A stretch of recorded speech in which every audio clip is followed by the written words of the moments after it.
Thank you everyone for joining in. Today we'll be discussing managing risks and issues within mission control.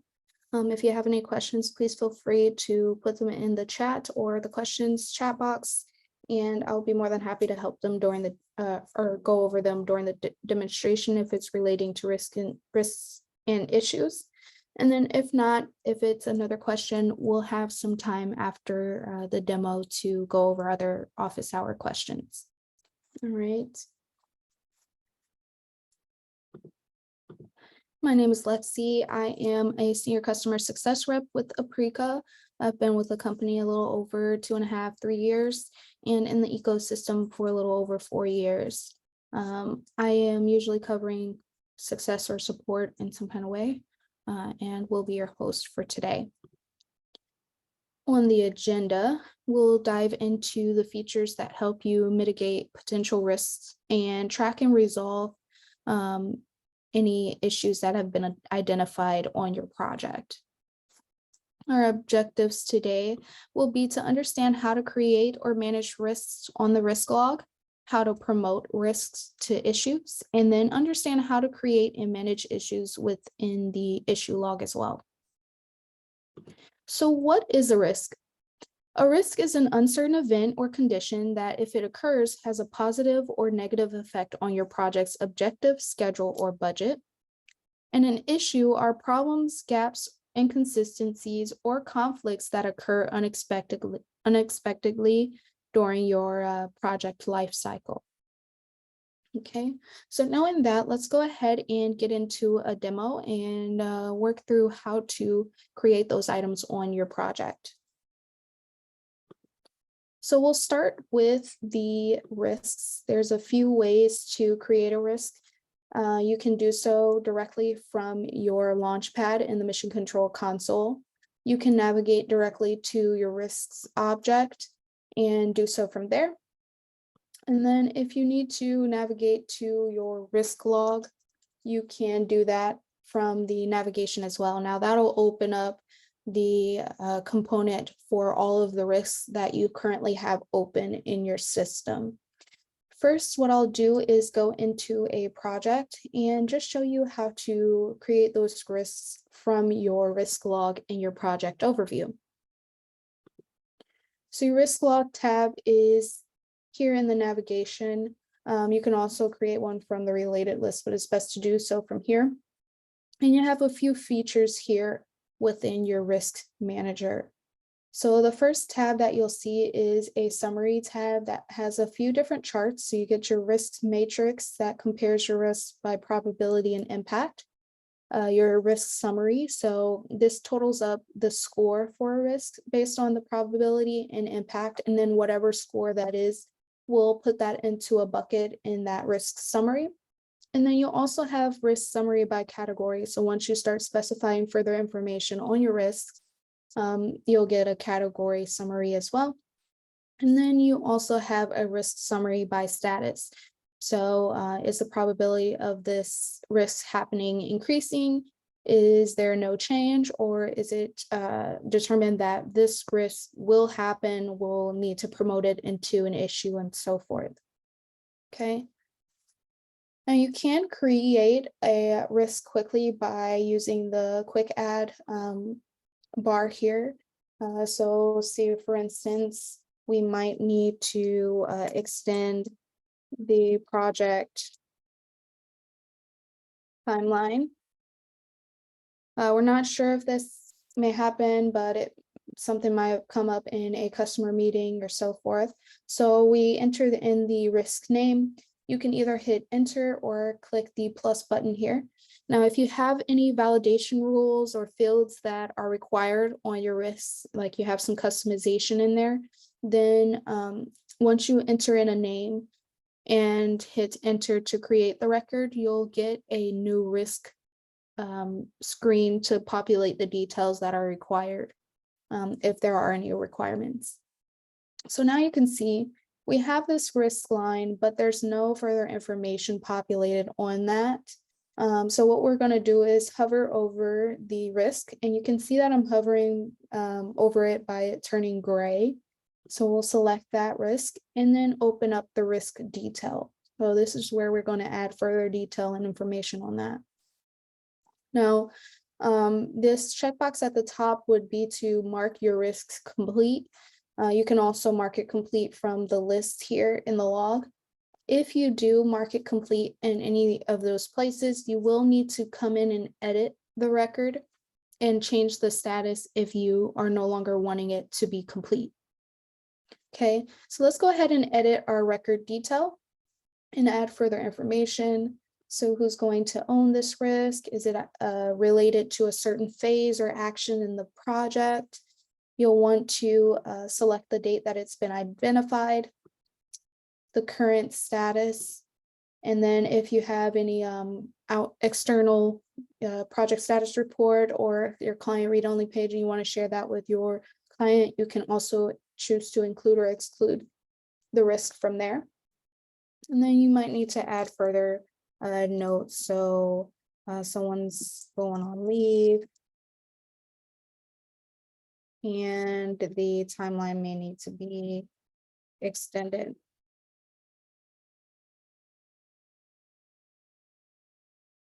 And whatever further details that you'll need to add on the risk. You'll also want to define a category. So this is where it's going to kind of separate the risks that you have on your project. And if you need to help to assign this risk, or once it becomes an issue, to a resource, what kind of portion of the project will it affect? So I will say it is going to affect the time of the project. It might affect the quality. The customer might want the project to be completed sooner, and so forth. So you can add in the area of impact and then the impact rating. So if we are needing to extend the project timeline, is that going to have a high impact on the project? Very high, medium, or low? We're going to say medium. And then the probability of this happening. Is it almost certain that this is going to occur? Are we unsure? Or what further information do we have on this? So I'll put this at medium. And then the proximity. So how long is this going to affect my project? Is this only going to affect the project over a short period of time? Is this going to happen in a short period of time, medium or long? So I'm just going to go medium for everything. And this is going to round out and give me a score for all of these different measures. You can also put in a countermeasure. So we know this may happen. What can we do to prevent it, or aid in the risk? You can select a few of the different countermeasures. We might want to prevent this from happening by adding another resource to take the other resource's spot, so that we can continue the timeline as required. Okay, so now that we have our details on our risk, we can go ahead and save it, and then progress our project from here. Now you also have in your risk detail the ability to chatter or collaborate. It loads a little bit slow, but here you can also have the ability to promote your risk to an issue. So let's say I have my risk open here, and we actually needed to decrease the resource capacity and move some of our resources to another project, which is having a high impact on the project. I had the probability as medium, but this is actually going to occur. So now we need to promote this to an issue and make it an actionable task. So I'm on a risk record, go into the quick actions and promote the risk to an issue. So that's going to get my issue started for this project. I'm going to assign a role as the owner. It's already populated a few of the details, but now we need to go into the risks part of it and how this is going to impact the project. So currently I have the status of this issue open. It's a high priority and has a high impact on the project. And then if you have any other issue notes and impact notes, you can also add them from here. So now this issue will show up in our issue log. Now, before we cut over and go into the issues, I did want to stop and go to the risk log, the standalone risk log, just so that you can see how it will look for all of the issues in your org. Now, currently, because I'm in a demo org, I don't have too many going on here, but you get a bit of the same features. So your risk log, your summary charts, you can also choose to sort your records in ascending or descending order.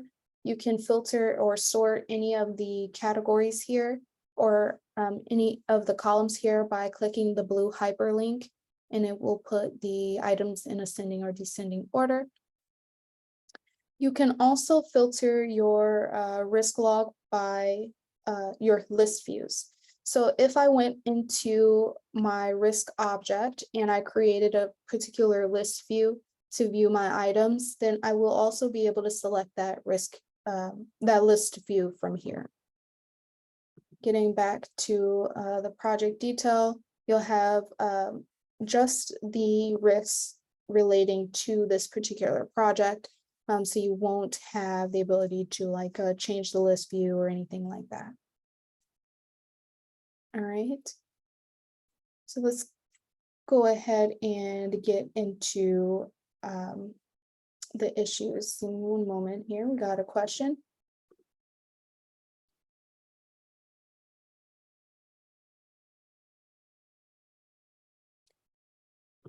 All right, and that question says, do risks get associated to requirements, actions, or user stories? So you can relate your risk to a action or milestone. If you would like to relate it to a requirement or user story, you may need to do so by adding a lookup. I believe it is instead related to your issue, as these are just potential things that can happen on our project. But going into the issues, those are confirmed items that are going on with our project that we'll need to work on. So you'll have the ability to associate that to your actions or user stories. I'm sorry, on requirements. And then we also have another question from Eric that says, are these risk issues able to interface with other platforms through a plugin?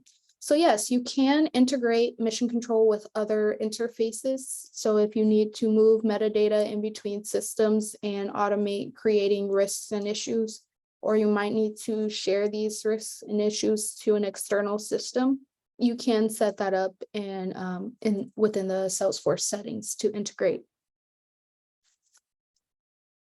Okay. All right, so let's check out the issue log. So similar to the risk log, you have your summary and your actual log breakdown. There is an actual issue log standalone that will have the same ability to filter from all of the issues that you have open in your system. And you can also quick create your issues from here. So most of the same features. You can sort your list in ascending or descending order by category.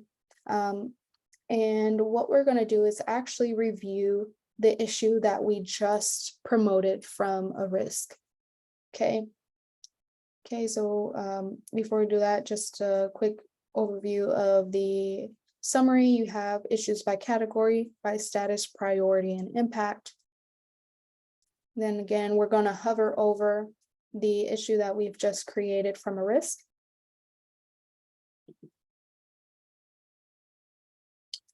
And then open up our issue detail. So we may need to provide further information on here. So actually relating this to a actionable item on our project and so forth. Okay, we had another question come in before we get into that. It says cases do email to case. can we easily set up email to issue? So you can set up email to issue. Basically, Salesforce has the ability to relate emails to records. It's I am unsure of what the exact Salesforce feature is called, but you can relate emails to custom objects within Salesforce.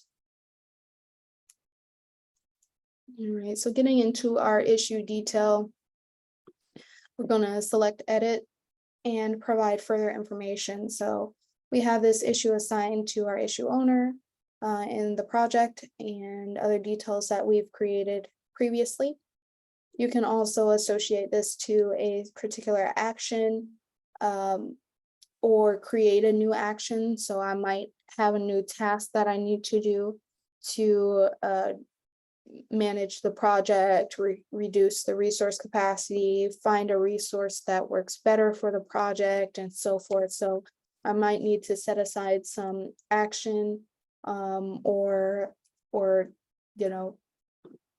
that might also relate to a non-billable project or whatever that you'll need to log time against. In this case, just to move forward, I'm going to leave this blank, but you'll want to associate that to an action if you're going to have an actual task or hours that you'll need to commit to the project in order to update this this issue. Okay. And then similar to your risks, you can choose to include or exclude the risk from the weekly status report or the client read-only page. If there are a certain amount of hours that have been logged against this issue, you can also populate that information here as well. All right. If there are further details on your project or issue that you need to add, that can be added to the notes. Modifying the impact information. If the resolution has been resolved or if it's ongoing, you can also put in the resolution information here as well. All right. So this one was a pretty quick session. Does anyone have any further questions on risks or issues?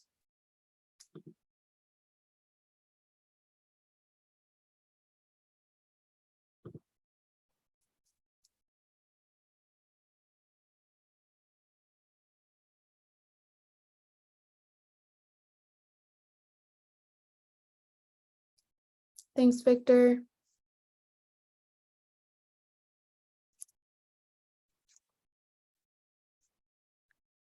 And I don't have any further questions yet. Is there any other feature or item that you guys may want to see in relation to this?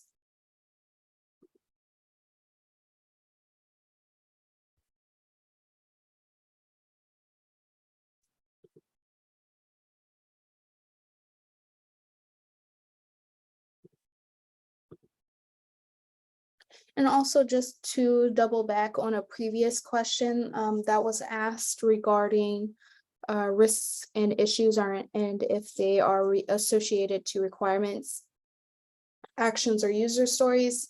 The risk can be associated to an action, but neither the risk or the issue are associated with requirements or user stories. So they're actually going to have a direct relationship with the actions. And then if you need to provide a further relationship between requirements or user stories, that will need to be created.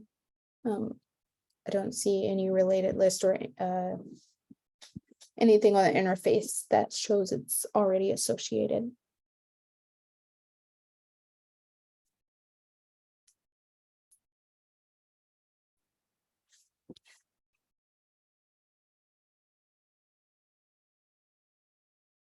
All right. We can now open up to a office hours session. So if anyone has any questions unrelated to risks and issues, I am more than happy to help you here as well.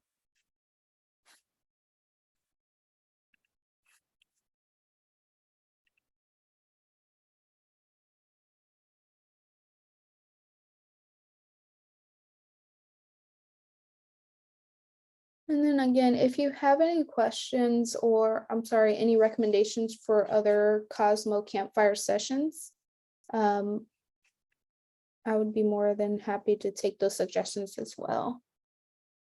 Yes, Victor, I believe you should be able to unmute if you would like to ask a question. Let's see.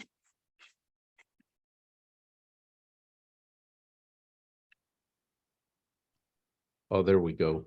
Thank you. Thank you so much. Good session. I had more a question on how do we, if we're working on a project, what are the biggest things that we need to do is identify, you know, time frame. We get a scope and we need, as project managers, need to break it up and say, this is how much time it's going to take.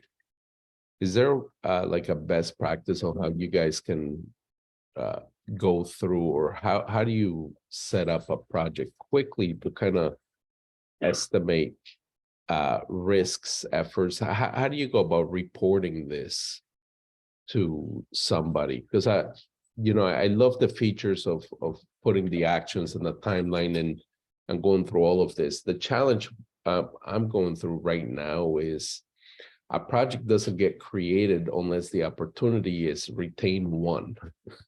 So I'm having a hard time building a project unless the opportunities retain one. But in order to quote the project, we need this functionality. So I'm kind of running into like a vicious cycle where I need to build this out somewhere outside of Salesforce to then sell it. And then once it's retained one, then load it back in. So trying to see if anybody or if you guys have seen this kind of problem and how you overcame it. Yeah, great question.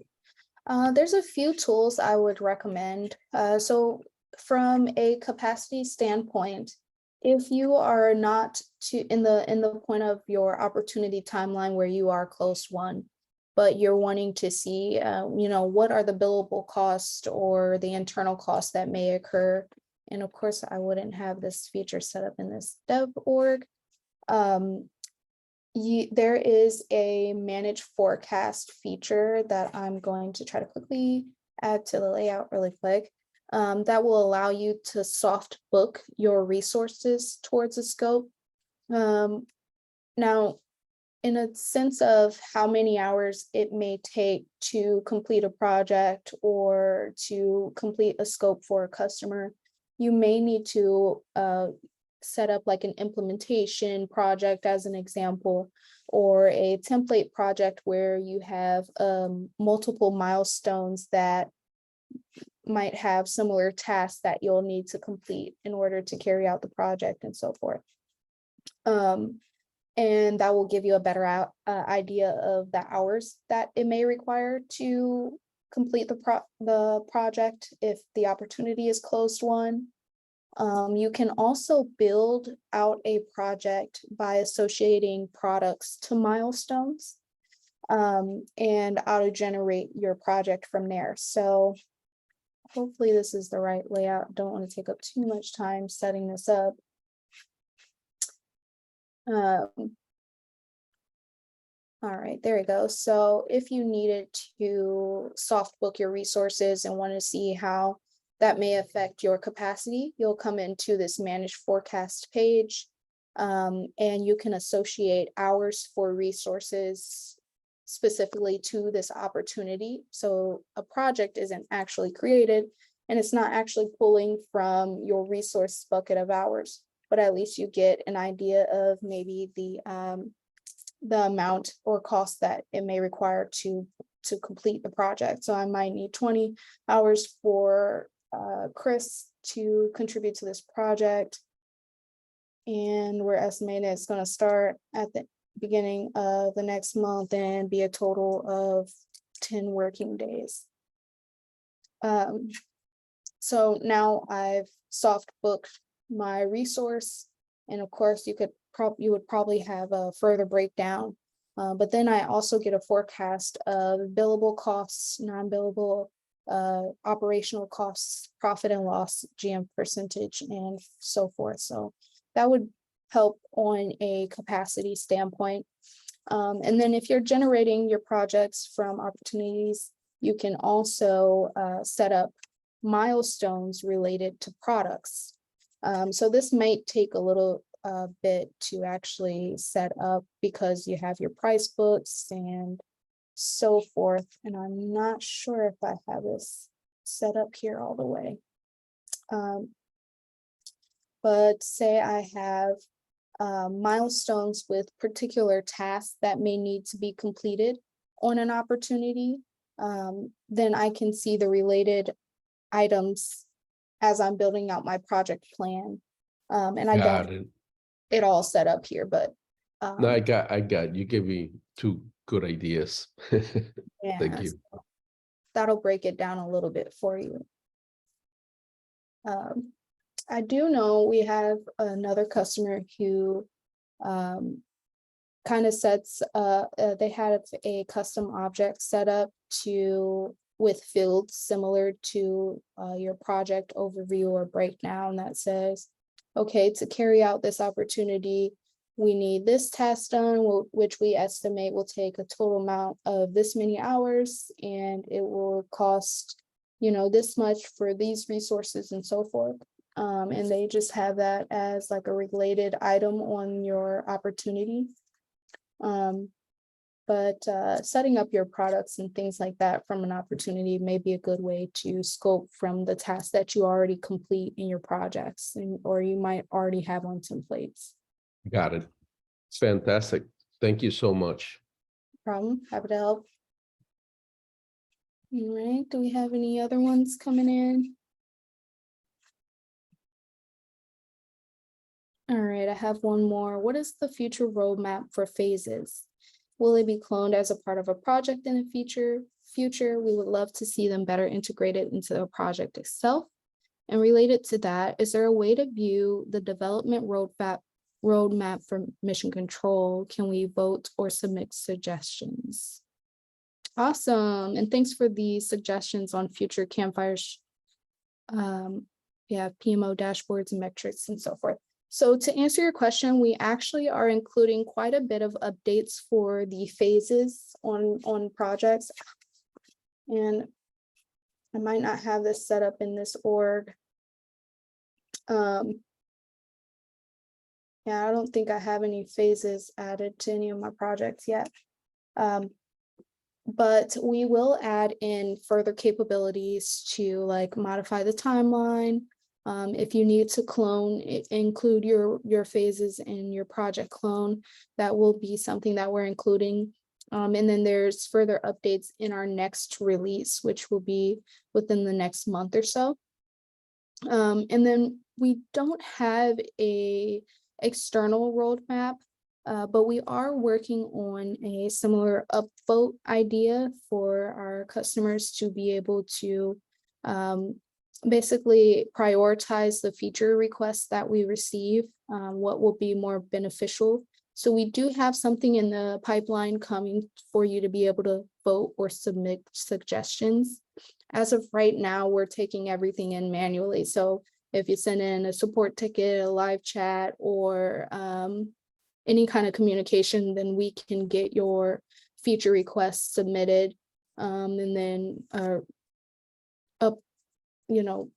notify the development team on some of those things that are more higher priority. But we do have something in the pipeline for that. And then some future Campfire sessions. The PMO dashboard should be coming up soon. We also just released a training video for the PMO dashboard. So in the meantime, you can definitely check that out. That should be published on the site as well. And our next Campfire session for next month is going to be related to program management. So right on time.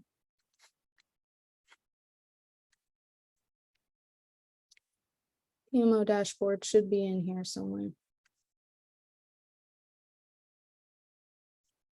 There you go. So that PMO dashboard has now been posted. Thanks for the suggestions as well.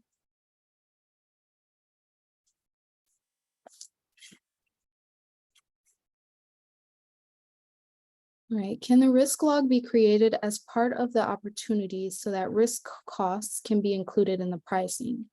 Then after it is won, the risk log would carry over to the project in mission control. Currently, this wouldn't be a feature that we have set up. I can enter that as a feature request. I believe you would need to relate your risks to opportunities in order to carry out something like that, and then set up a flow or some kind of automation to pull in your risks from your opportunity to your project.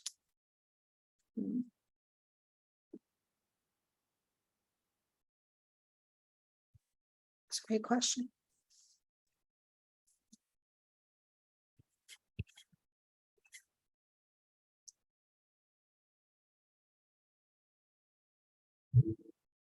Right.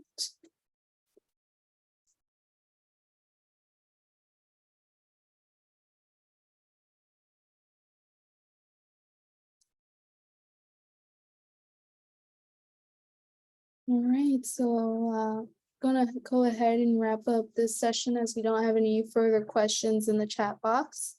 If you do have any other inquiries, please feel free to reach out to support or get in touch via live chat. And thank you everyone for joining in here today.